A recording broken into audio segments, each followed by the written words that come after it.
ناک میں دوائی کے قطرے ٹپکانے سے اس سے روزہ ٹوٹ جاتا ہے، یا کانوں میں کوئی دوائی ڈالی تو اس سے روزہ ٹوٹ جاتا ہے، سرما لگانے سے روزہ ٹوٹ جاتا ہے، انجیکشن لگانے سے روزہ ٹوٹتا ہے۔ صلی اللہ علیہ وآلہ وسلم نے فرمایا، جا یہ کھجوریں بھی تو کھا لے، تیرا روزے کا کفارہ ہو گیا ہے۔ رمضان المبارک کی راتوں کے اندر میاں اپنی بیوی کے پاس چلا گیا۔ جب یہ 2-3 کیس آئے ہیں، نحمدہ ونصلی علی رسولہ الکریم، اما بعد، اعوذ باللہ من الشیطان الرجیم، بسم اللہ الرحمن الرحیم۔ احل لکم لیلۃ الصیام الرفث الی نسائکم، صدق اللہ العظیم۔ اللہم صلی علی سیدنا و مولانا محمد وبارک وسلم وصلی علیہ۔ اللہ تبارک و تعالی نے رمضان المبارک کے اندر روزوں کو فرض قرار دیا ہے۔ اگر روزے نہ انسان رکھ سکے تو اللہ تبارک و تعالی نے رعایت عطا فرمائی ہے۔ فرمایا، فمن کان منکم مریضا او علی سفر فعدۃ من ایام اخر۔ تم میں سے اگر کوئی شخص مریض ہو جائے یا مسافر ہو جائے تو وہ اس روزوں کی گنتی کو دوسرے دنوں میں پورا کریں۔ یعنی رمضان المبارک کے اندر اگر کسی وجہ سے روزہ ہم نہیں رکھ سکے تو دوسرے دنوں کے اندر ہم نے اس روزے کی گنتی کو پورا کرنا ہے۔ اور اگر مریض ہو، اور ایسا مریض ہو جس کا مرض بالکل بڑھ گیا ہو اور ڈاکٹر حضرات کہتے ہوں کہ اس کی جان اب نہیں بچ سکتی، تو وہ آدمی روزے کی جگہ فدیہ دے۔ وَعَلَى الَّذِينَ يُطِيقُونَهُ فِدْيَةٌ طَعَامُ مِسْكِينٍ، وہ فدیہ یہ ہے کہ مسکین کو کھانا کھلانا ہے۔ اور اگر اللہ نہ کرے، خدا نہ کرے، بعض دفعہ کوئی ایسا مسئلہ پیش آ جاتا ہے جس کی وجہ سے روزہ ٹوٹ جاتا ہے، دیکھا جائے گا کہ روزہ خود بخود جان بوجھ کر توڑا ہے یا یہ ہے کہ اسے شرعی عذر لاحق ہو گیا ہے۔ ڈاکٹر حضرات کہہ دیں کہ روزہ افطار کرنا ہے، پھر تو روزے کے بدلے میں ایک روزہ رکھا جائے گا۔ اگر جان بوجھ کر، اللہ تبارک و تعالی معاف فرمائے، جان بوجھ کر روزہ توڑ دیا ہے تو پھر اس کے بعد لگاتار 2 مہینے روزے رکھے جائیں گے۔ بعض دفعہ عوام میں یہ غلطیاں مشہور ہیں کہ جن چیزوں سے روزہ نہیں ٹوٹتا، عوام الناس یہ سمجھتی ہے کہ ان چیزوں سے روزہ ٹوٹ جاتا ہے۔ مثال کے طور پر کچھ لوگ کہتے ہیں کہ سرما لگانے سے روزہ ٹوٹ جاتا ہے۔ بالکل غلط، یہ عوامی غلطی ہے کہ سرما لگانے سے روزہ نہیں ٹوٹتا۔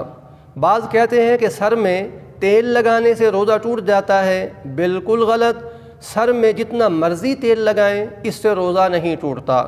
باقاعدہ ایک حدیث شریف میں ہے کہ نبی پاک صلی اللہ علیہ وآلہ وسلم آپ اعتکاف فرمائے ہوئے تھے مسجد نبوی شریف کے اندر، اور آپ صلی اللہ علیہ وآلہ وسلم کی بیوی ام المؤمنین جناب سیدتنا عائشہ الصدیقہ سلام اللہ تعالی عنہا، آپ نے، اور یہ بھی چیز ہے کہ سیدہ عائشہ صدیقہ سلام اللہ تعالی عنہا شریعت میں معذور تھیں، یعنی وہ اس حالت میں تھیں کہ مسجد کے اندر نہیں جا سکتی تھیں، تو آپ مسجد کے باہر کھڑی ہوئی تھیں، رسول انور صلی اللہ علیہ وآلہ وسلم مسجد کے اندر تھے، تو سیدہ عائشہ صدیقہ سلام اللہ تعالی عنہا نے حیض کی حالت میں رسول اللہ صلی اللہ علیہ وآلہ وسلم کے سر مبارک میں تیل لگایا۔ جب رسول اللہ کے سر میں تیل لگ گیا، اس امت کو بھی یہ حکم آ گیا ہے، اگر کوئی آدمی تیل لگانا چاہے تو لگا سکتا ہے۔ ہاں، البتہ یہ ہے کہ جو شخص ناک میں دوائی کے قطرے ٹپکانے سے اس سے روزہ ٹوٹ جاتا ہے، یا کانوں میں کوئی دوائی ڈالی تو اس سے روزہ ٹوٹ جاتا ہے۔ جن چیزوں سے روزہ ٹوٹ جاتا ہے وہ چیزیں یہ ہیں، قے کرنے سے، الٹی آنے سے روزہ ٹوٹتا ہے، جبکہ یہ مسئلہ بالکل غلط ہے۔ جتنا مرضی منہ بھر کر قے آئے، الٹی آئے، اس سے روزہ نہیں ٹوٹتا۔ بعض احباب یہ کہتے ہیں دن کو اگر آدمی مرد سویا ہوا ہے تو اس پر غسل فرض ہو جائے، تو بعض یہ سمجھتے ہیں کہ اس سے روزہ ٹوٹ جاتا ہے۔ احتلام وغیرہ سے، گندی خواب وغیرہ سے روزہ نہیں ٹوٹتا، روزے پر کوئی فرق نہیں پڑتا۔ اسی طرح ہماری مائیں اور بہنیں ہیں، مستحاضہ ہو جائیں، ان کی ڈیٹ کے دن شروع ہو جائیں تو اس سے روزہ ختم ہو جائے گا۔ جیسے ہی روزہ ختم ہوگا پھر اس کے بعد انہوں نے دوسرے دنوں میں اس روزے کی گنتی کو پورا کرنا ہے۔ اسی طرح اللہ تبارک و تعالی نے اس امت کے لیے بہت آسانی فرمائی ہے کہ احل لکم لیلۃ الصیام الرفث الی نسائکم، سورہ بقرہ ہے، دوسرا پارہ ہے، کہ پہلی امتوں کے اندر یہ معاملہ نہیں تھا۔ 2-3 واقعات پیش آ گئے، وہ واقعے ایسے ہوئے کہ انہوں نے رمضان المبارک کی راتوں کے اندر میاں اپنی بیوی کے پاس چلا گیا۔ جب یہ 2-3 کیس آئے ہیں تو 2-3 کیس آنے کی وجہ سے اللہ تبارک و تعالی نے اس امت کے لیے قانون میں آسانی پیدا فرما دی ہے۔ پہلی امتوں کے لیے یہ نہیں تھا، صرف اس امت کو اللہ نے یہ اعزاز بخشا ہے کہ احل لکم، تمہارے لیے حلال کر دیا گیا ہے، لیلۃ الصیام الرفث، رمضان المبارک کی راتوں میں اپنی بیویوں کے پاس جانا، اور ساتھ ہی اللہ نے بڑی خوبصورتی سے اس ریلیشن کا، اس جو میاں بیوی کا تعلق ہے ازدواجی زندگی کا، بڑی خوبصورتی سے بیان فرمایا کہ ہن لباس لکم وانتم لباس لہن، فرمایا یہ میاں اور بیوی ایک دوسرے کا لباس ہیں، میاں بیوی ایک دوسرے کے لیے ضروری ہیں۔ تو اس لیے فرمایا کہ اب اس امت کے لیے حلال کر دیا گیا ہے، پہلے یہ معاملہ نہیں تھا۔ اسی طرح ایک اور واقعہ پیش آتا ہے، بعض دفعہ روزے کا قانون تو یہ ہے جب روزہ جان بوجھ کر توڑا جائے تو میں نے آپ کو بتایا 2 مہینے لگاتار روزے رکھیں گے، لیکن ایک ایسا واقعہ پیش آیا دور نبوی شریف میں، بہت ہی خوبصورت واقعہ ہے، اس سے ہمارا ایمان بڑھتا ہے، اور رسول اللہ صلی اللہ علیہ وآلہ وسلم کی مہربانی جو امت پر تھی اس سے آپ کو اندازہ ہوگا کہ محبوب صلی اللہ علیہ وآلہ وسلم اس امت کے لیے کس قدر شریعت آسان لے کر آئے ہیں۔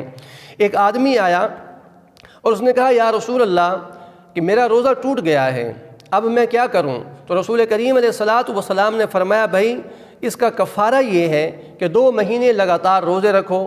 عرض کی یا رسول اللہ ایک روزہ میں پورا نہیں رکھ سکا، اب میں لگاتار 2 مہینے روزے کیسے رکھوں گا؟ تو اب وہ اصرار کرتا رہا یا رسول اللہ مجھ سے یہ نہیں ہو سکتا۔ تو اسی دوران حضور صلی اللہ علیہ وآلہ وسلم خاموش ہو گئے۔ مسلم شریف کی حدیث ہے کہ اسی دوران ایک عورت کھجوروں کا ٹوکرا لے کر آئی ہے، اور رسول اللہ صلی اللہ علیہ وآلہ وسلم نے تحفے میں اس ٹوکرے کو لے لیا۔ آپ نے فرمایا وہ شخص کہاں ہے جو کہتا تھا کہ میرا روزہ ٹوٹ گیا ہے اور میں نے کفارہ ادا کرنا ہے؟ رسول اللہ صلی اللہ علیہ وآلہ وسلم نے فرمایا یہ کھجوروں کا ٹوکرا ہے، جس جگہ تم رہتے ہو وہاں مساکینوں میں تقسیم کر دو۔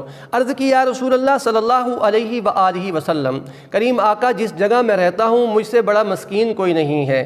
اندازہ فرمائیں کہ رسول رحمت صلی اللہ علیہ وآلہ وسلم نے فرمایا جا یہ کھجوریں بھی تو کھا لے، تیرا روزے کا کفارہ ہو گیا ہے۔ یہ صرف قانون تھا اس ایک شخص واحد کے لیے، باقیوں کے لیے نہیں۔ باقی کے لیے یہی ہے کہ لگاتار روزے کا کفارہ 2 مہینے روزہ رکھنا ہے، پھر پے در پے آگے اور پیچھے اگر ایک بھی روزہ درمیان میں چھوٹ گیا تو ہم روزے کو دوبارہ پھر اسٹارٹ کرنا پڑے گا، روزے دوبارہ رکھنے پڑیں گے۔ تو روزے کے اندر اللہ پاک فرماتے ہیں یرید اللہ بکم اليسر ولا یرید بکم العسر، اللہ تبارک و تعالیٰ تمہارے ساتھ آسانی کرنا چاہتے ہیں اور تمہیں تنگی سے بچانا چاہتے ہیں۔ وَلِتُكْمِلُوا الْعِدَّةَ وَلِتُكَبِّرُوا اللَّهَ، ہاں اگر شرعی عذر کی وجہ سے روزہ چھوٹ جائے تو یہ گنتی تم دوسرے دنوں میں پوری کرو اور پھر ساتھ میں اللہ کی بڑائی بھی بیان کرو۔ وَلِتُكَبِّرُوا اللَّهَ عَلَىٰ مَا هَدَاكُمْ، کہ جس اللہ تبارک و تعالی نے تمہیں ہدایت دی ہے، لعلکم تشکرون، تاکہ تم اس اللہ کے شکر گزار بندے بنو۔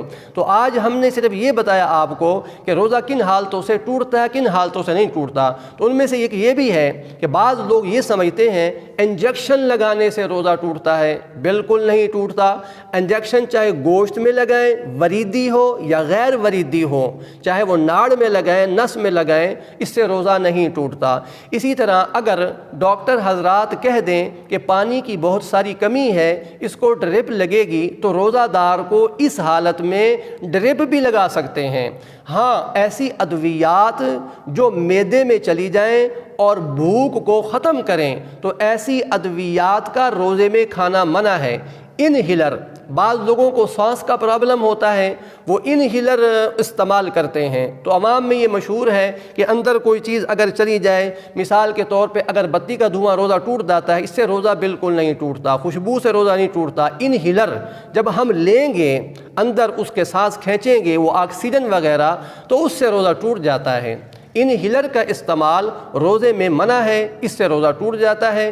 اسی طرح اور بھی بہت ساری چیزیں ہیں، مثلا اگر کسی نے غسل فرض کرنا ہے تو فرض غسل کے اندر وہ کلی کرے گا، تو بعض عوام میں مشہور یہ غلطی ہو گئی ہے، وہ کہتے ہیں جناب جب آپ روزہ افطار کریں گے اس وقت کلی کرنا۔ یہ سراسر مسئلہ غلط ہے، بلکہ روزے کے اندر ہی آپ نے کلی کرنی ہے۔ ہاں یہ ہے آپ اتنا احتیاط کریں کہ جب آپ کو روزہ ہو تو آپ غرارہ نہ فرمائیں، ویسے آپ منہ بھر کر کلی کریں تو یہ آپ کا فرض غسل کا پورا ہو جائے گا۔ اللہ تبارک و تعالیٰ کی بارگاہ میں دعا ہے کہ ہم نے جو کچھ عرض کیا، رب العالمین ہمارے روزوں کو اپنی بارگاہ میں قبول و منظور فرمائے۔ وما علینا الا البلاغ۔